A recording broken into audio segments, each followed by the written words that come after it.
Vous comptez partir dans le Lot pour vos prochaines vacances ou votre prochain week-end prolongé? Je vous emmène avec moi vous inspirer des endroits pour votre projet de séjour dans ce joli coin de France. Au menu, une belle Batcave, de la pierre, du beau patrimoine comme on les aime sur cette chaîne. Allez, c'est parti pour le Lot!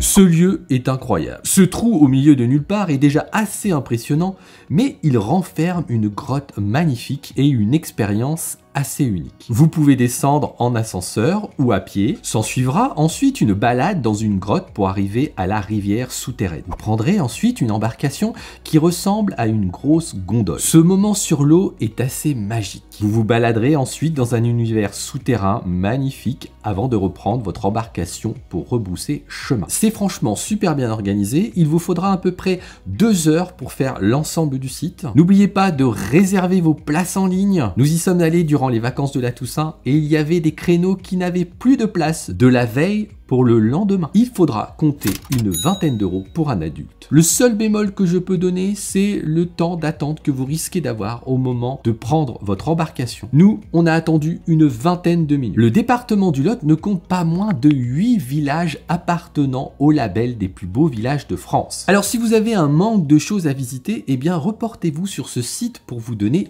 des idées. Du coup, pour patienter en attendant notre heure de visite du gouffre, on a trouvé à 15 minutes en voiture de Padirac le village d'Autois. De quoi s'occuper une petite heure de façon agréable dans les ruelles de cette petite cité.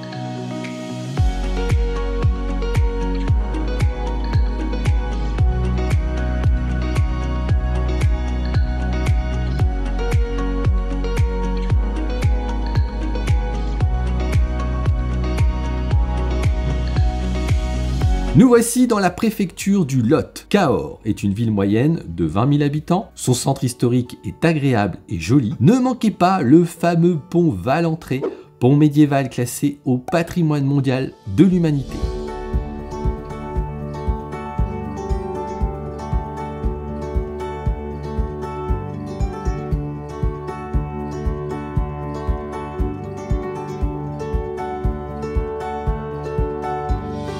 Comptez à peu près une demi-journée, le temps de parcourir la ville et de manger un petit morceau en terrasse.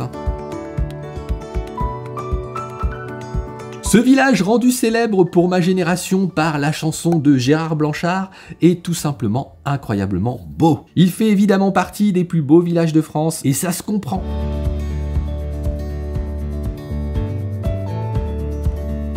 Bon, par contre, je peux déjà vous dire qu'en voyant le nombre de parkings payants autour de cette cité, en pleine saison, ça doit être incroyablement bondé de monde. Mais c'est compréhensible, tellement cet endroit est unique.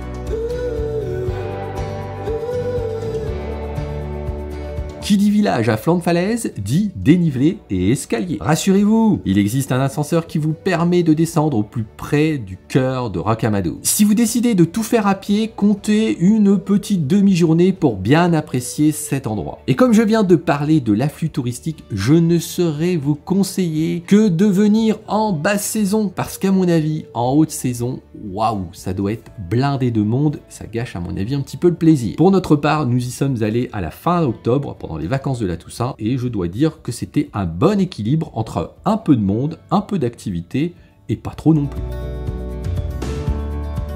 Autre star de ce département, Saint-Cyr-la-Popie fait aussi partie des plus beaux villages de France. Amoureux des vieilles pierres, vous allez être gâtés. Là encore, quand on voit le nombre de parkings qu'il y a autour de ce village, on se dit qu'il vaut mieux éviter la haute saison. Ce village surplombe le Lot et donne un côté charmant que n'a pas forcément Rocamadour.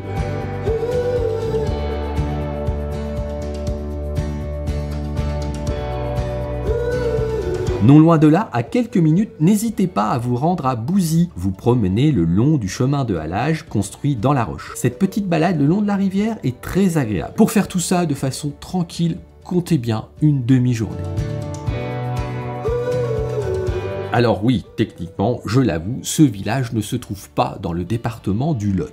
Il est juste à la frontière des 2 départements. Mais c'est tellement magnifique et atypique que je ne pouvais pas passer à côté et ne pas le mettre dans ce top 5. Évidemment, cet endroit détient le label des plus beaux villages de France. En parcourant cette cité, on a l'impression de se balader dans un décor de cinéma. C'est un incontournable et indéniablement mon coup de cœur de ce séjour passé dans ce coin de France.